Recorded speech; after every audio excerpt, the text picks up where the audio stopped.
Hello and welcome to my channel. आज है 18 अगस्त और 18 अगस्त के करंट अफेयर्स को देखें।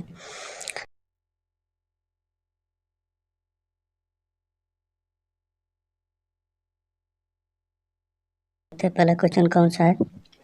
केंद्रीय कौशल विकास और उद्यमिता राज्य मंत्री कौन है? केंद्रीय कौशल और उद्यमिता राज्य मंत्री राजीव चंद्रशेखर के अनुसार भारत नेट प्रोग्राम के तहत भारत के लाख कितने लाख गाँव को 2024 तक इंटरनेट कनेक्टिविटी मिल जाएगी?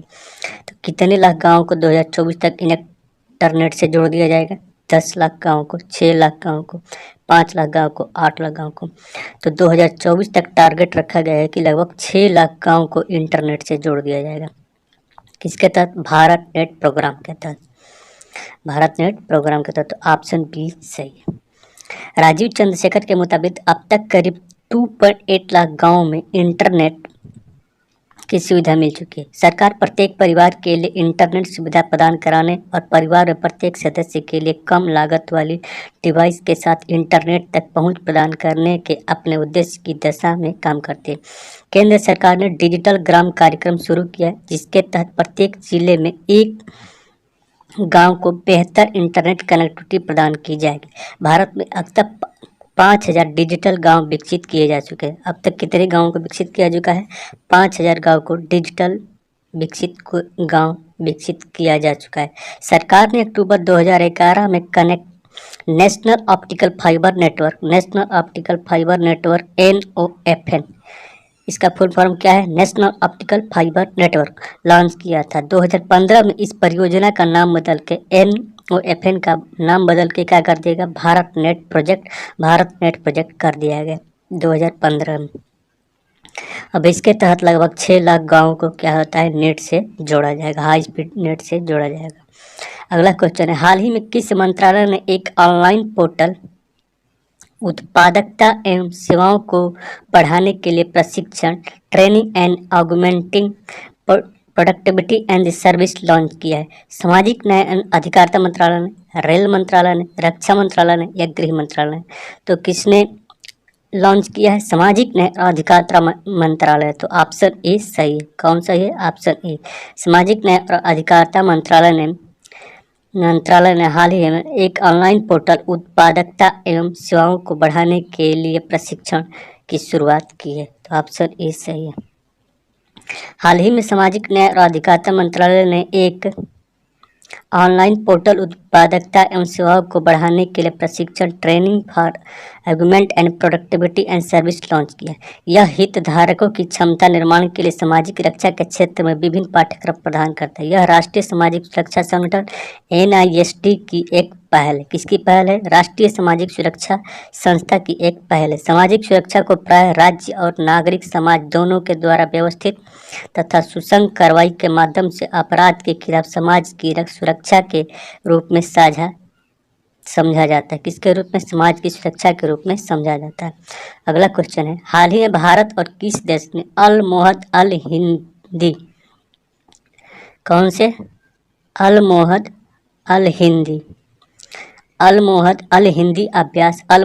अल-हिंदी एक्सरसाइज नामक अपना पहला नौसेना संयुक्त अभ्यास शुरू किया? तो किसके साथ भारत ने किया है? पाकिस्तान के साथ, बांग्लादेश के साथ, सऊदी अरब के साथ या नेपाल के साथ? तो भारत ने हाल ही में सऊदी अरब के साथ अल-मोहद अल-हिंदी अभ्यास शुरुआत की है। तो ऑप्शन सी सही है। किसके साथ? सऊदी अरब के साथ अल-मोहद अल-हिंदी अभ्यास की शुरुआत की है।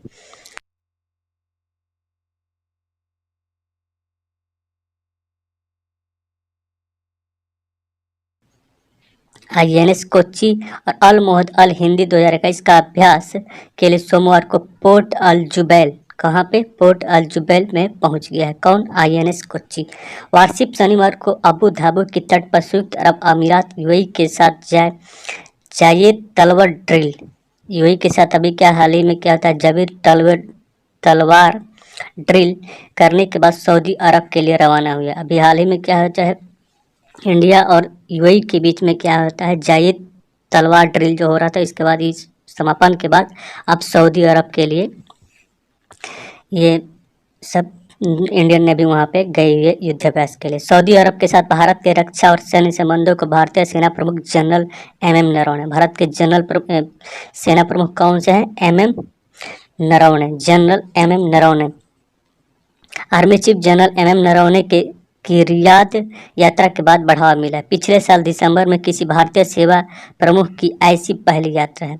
अल मोहद अल हिंदी अभ्यास सोमवार को हार्बर फेज के साथ शुरू हुआ है।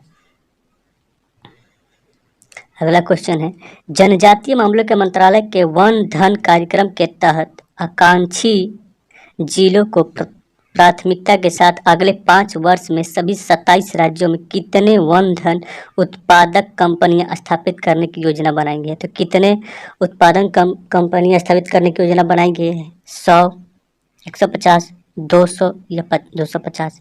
तो इसके तहत 200 वन धन उत्पादक कंपनियां स्थापित करने की योजना बनाई गई है। जनजातीय मामलों के मंत्रालय ने वन धन कार्यक्रम के तहत आकांक्षी जिलों को प्राथमिकता के साथ अगले 5 वर्षों के सभी 27 राज्यों में 200 वन धन उत्पादक कंपनियां स्थापित करने की योजना बनाई। यह जानकारी स्वयं सहायता समूहों का गठन करने और उन्हें जनजातीय उत्पादक कंपनियों को मजबूत करने हेतु बाजार में जुड़ा एक आदिवासी उद्यमिता विकास कार्यक्रम। यह पहल वन धन यानी वन धन का उपयोग करके आदिवासियों के लिए आजीविका सृजन को लक्षित करती है।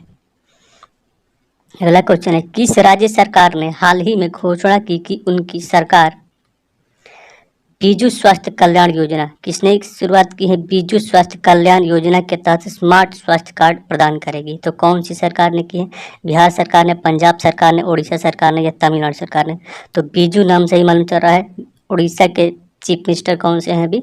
बीजू पटनायक। तो उन्होंने क्या इसकी शुरुआत की है? तो ऑप्शन सी सही है। उड़ीसा के मंत्री नवीन पटनायक ने घोषणा की कि उनकी सरकार बीजू स्वास्थ्य कल्याण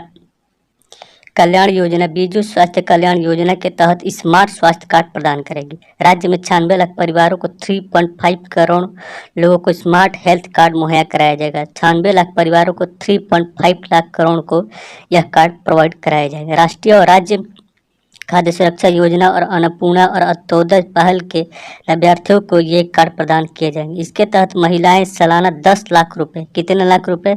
10 लाख रुपए तक का इलाज का लाभ उठा सकती है, जबकि उसके परिवार के अन्य सदस्य को प्रत्येक को लगभग 5 लाख रुपए तक का लाभ मिल सकता है। इसके तहत महिलाओं को 10 लाख और उसके से जो परिवार उसके सदस्य उसको 5 लाख रुपए तक का फायदा मिलेगा। अगला क्वेश्चन है, दुनिया का दूसरा सबसे बड़ा जीन बैंक कहाँ बनकर तैयार हुआ है? दुनिया का दूसरा सबसे बड़ा जीन बैंक कहाँ पे बनकर तैयार हुआ? इंडिया में, जापान में, चाइना में?